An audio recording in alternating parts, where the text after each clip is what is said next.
a un desfiladero, o también se traduce como valle.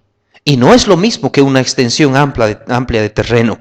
Es un barranco profundo. En Números 34:5, Ezequiel 48:28, se utiliza el término nachal, o nashal, que significa o se traduce como lecho de un arroyo seco. O sea, la parte baja, donde alguna vez hubo un río, esa agua ya no existe por ahí, ya no pasa más agua por ahí, y se ha quedado el lecho seco del río. Eso también se traduce en este caso como valle. En Números 14:25, Josué 8:13, Jeremías 21:13, se utiliza el término emek, y se traduce como una extensión larga y ancha que se ubica entre cadenas paralelas de montañas. En Deuteronomios 10:1, Josué 9:1 y Jeremías 17:26 se utiliza el término Shepelá y hace referencia a una llanura larga que desciende suavemente de la montaña. En el Nuevo Testamento, en cambio, haciendo referencia o envolviendo a todos estos conceptos del Antiguo Testamento, se utiliza el término Farn y se traduce simplemente como valle. Y este concepto, este término involucra a todos los anteriores. En Salmos 23:4 se utiliza la figura no de cualquier valle, sino de un barranco profundo, un desfiladero, para simbolizar las dificultades de la vida, con las cuales obviamente el salmista estaba bien identificado por las circunstancias adversas que le había tocado pasar en la vida.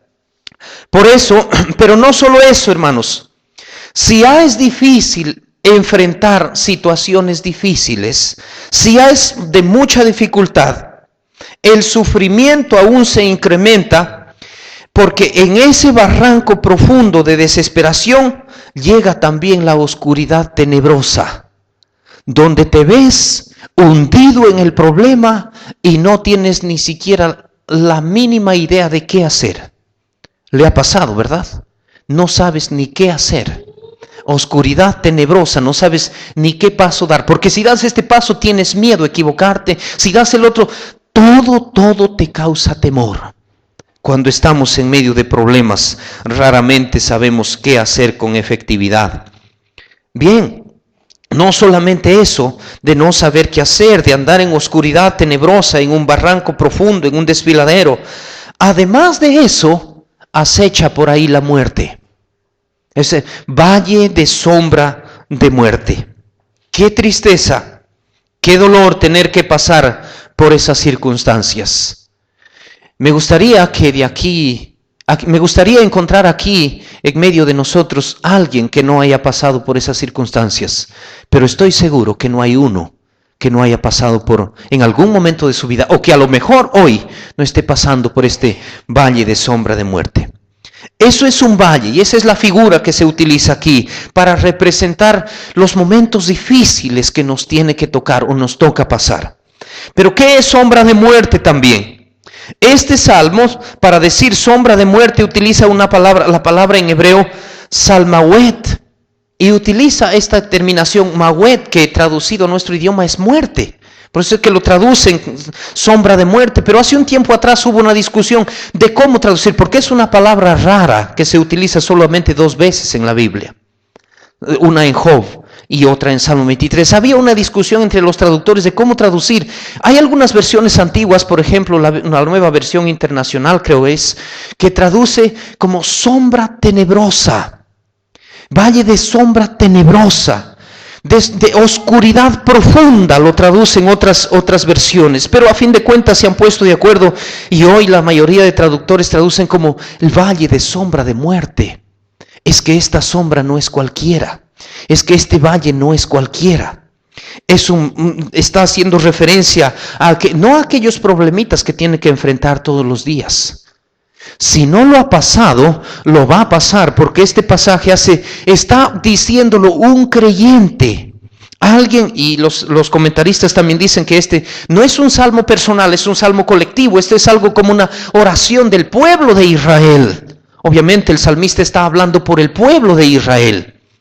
Este es un salmo, por así decir, que le pertenece, le corresponde también a la iglesia. No le estoy hablando de las personas que no tienen a Cristo y que están andando. Ellos ni siquiera están en valle de sombra de muerte. Ellos están en la muerte sin Cristo. Están más adentro del valle de sombra de muerte. A nosotros los cristianos en algún momento nos va a tener que tocar. Y más adelante vamos a ver cómo lo podemos identificar esos valles de sombra de muerte en nuestra vida. Pero son obviamente momentos muy difíciles. La otra cita donde se encuentra esta palabra es Job 10 del 21 y 22. La Biblia de las Américas es la que traduce como sombra profunda. Sombra profunda. Les decía, esta sombra no es cualquier sombra. Es un vacío, es una nada, es una oscuridad tenebrosa por la que el Job suspira en su infortunio. Él dice así en Job 3, del 1 al 6, si ustedes lo pueden leer, pero dice así una parte: el Seol sin esperanza, país de muerte, es reino de tinieblas y de sombra. En Job 10, 21 dice, en la que toda claridad no es sino noche. Y se está refiriendo al mismo Seol, en el concepto del judío, al mismo cementerio, o sea, a la tumba, a la muerte, donde no hay vida. A eso se está refiriendo. Note que esto, lo dije hace un momento, lo experimenta el pueblo de Dios. El pueblo de Dios, por supuesto, que no está exento de caminar estos caminos. En los problemas de la vida, nosotros al mundo nos diferenciamos, no de que nosotros estamos fuera del mundo. Jesús dice, no somos del mundo, pero estamos en el mundo. Él dice también en Juan capítulo 16, versículo 33, estas cosas os he hablado para que en mí tengáis paz. En el mundo en el que estamos tendremos aflicción, pero confiad, yo he vencido al mundo. En el mundo, por supuesto que tendremos aflicción. El cristiano no está exento. No vaya a pensar que como cristiano yo estoy libre de todas esas cosas. Toda mi vida va a ser color de rosas y todo me va a ir bonito. Una cosa es tener paz y otra cosa es que no tengas problemas. La paz es mantener la tranquilidad aún en medio de los problemas. Paz no significa que no vas a tener problemas. Es estar seguro aún en medio de los problemas. Por eso Jesús dice, confiad, yo he vencido al mundo. Pero que vamos a tener aflicción en el mundo, por supuesto. La diferencia para con el mundo está entonces en que nosotros este valle de sombra de muerte lo cruzamos y lo pasamos acompañados. No estamos solos. Y el que nos guía, el que nos acompaña, es el que nos lleva, es aquel que conoce las profundidades de la muerte. Que cuando murió, hace unos días con Isaac estábamos escuchando un mensaje muy bonito de una persona que si yo les menciono el nombre van a decir, ¿qué pasó? El pastor ya se volvió carismático. Y es un mensaje muy, muy edificante y muy doctrinal, de que la resurrección de Jesucristo no fue solamente de la tumba. ¿Usted sabía eso? Porque si fuera de la resurrección solamente de la tumba, no hubiera hecho nada por nosotros. Si la resurrección de Cristo solamente significaría que salió de la tumba, Lázaro también salió de la tumba. Y otros por ahí también resucitaron de la muerte. La resurrección de Jesús es significativa para con nosotros porque no solamente descendió a la tumba, sino que también descendió hasta el mismo abismo, hasta el mismo infierno. Y de ahí sacó la cautividad de la muerte. Jesucristo resucitó del mismo infierno y es por eso que a nosotros nos libró de ahí, y es por eso que tenemos vida, y es por eso que su resurrección se diferencia de la de los demás. Él salió de esa profundidad, Él la conoce muy bien, y Él de ahí nos ha sacado, y de ahí nos guía con su mano. Y eso no le pasa al que está en el mundo, al que no tiene a Cristo. Eso no puede decir el musulmán, eso no puede decir el budista. Nosotros podemos decir, el que descendió hasta el mismo infierno, conoce las profundidades, conoce el valle de sombra de muerte, lo ve todo. Él es el que me guía. Mi pie camina en senda firme. ¿Por qué? Porque camino con mi Señor Jesús. Amén. Eso es lo importante y eso es lo que hace la diferencia entre nosotros y alguien que no tiene a Cristo. No hay profundidad que Él no pueda superar. No hay oscuridad que a Él le empañe la vista. Todo lo ve, todo lo sabe, y cualquier profundidad Él la puede superar. Amén. Entonces, fíjense, un valle es un barranco profundo, es un desfiladero, es un momento de problemas, de dificultad muy horrible en nuestra vida. Y a eso se suma la sombra de muerte, la desesperación, la aflicción, la duda, la incertidumbre. Pero ¿cómo lo podemos identificar nosotros hoy en nuestra vida? ¿Qué son sombras de muerte para nosotros? Yo encontré o anoté por lo menos 5 formas en que podemos encontrar nosotros sombras de muerte, o podemos identificarnos cuando estamos pasando por sombras de muerte. En primer lugar, esta figura puede hacer referencia a una muerte literal. O sea, imagínate que viene y llega aquí. No hay forma de que podamos controlar una vez más el virus del cólera o esta fiebre que se daba hace unos años atrás. ¿Cuál fue? H1N1, algo así, la influenza, eso.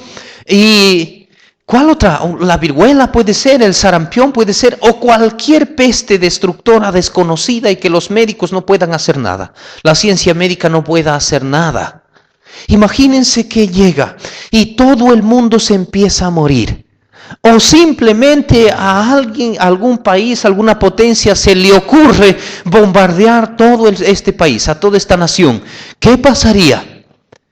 Aunque caigan 1000, o ¿cómo dice? Caerán 1000 y 10,000 a tu diestra, mas a ti no llegarán. Imagínate que te vas al médico y el médico te dice, tienes un cáncer en grado.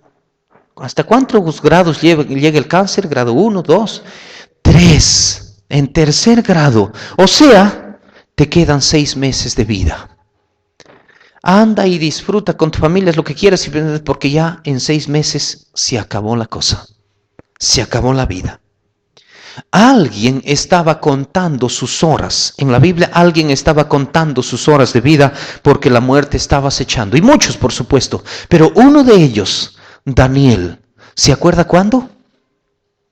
Daniel, había un foso de leones hambrientos y la persona que caía ahí no pasaban minutos y estaba solamente, si es que quedaban huesitos. A Daniel lo metieron, por no decir, al foso de la muerte.